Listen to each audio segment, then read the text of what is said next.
Welcome to Luca is a Billionaire, where the only thing I invest in is your answers. You'll begin by confirming the basics. Make sure your iPad runs iPad OS 15 or later, and that picture-in-picture is enabled in Settings. Open a supported app, Safari, Apple TV, FaceTime, or another Pi-P-capable app, and start playback.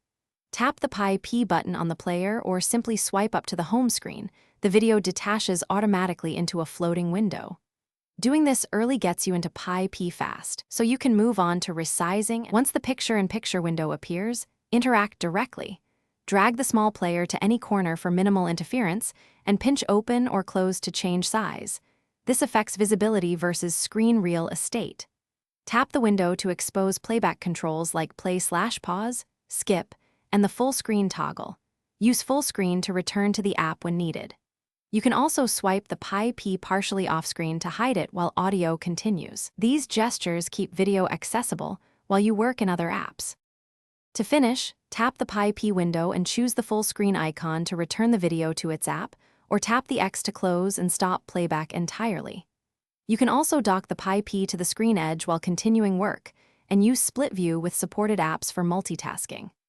If picture-in-picture won't appear, make sure Settings General Picture-in-Picture is on.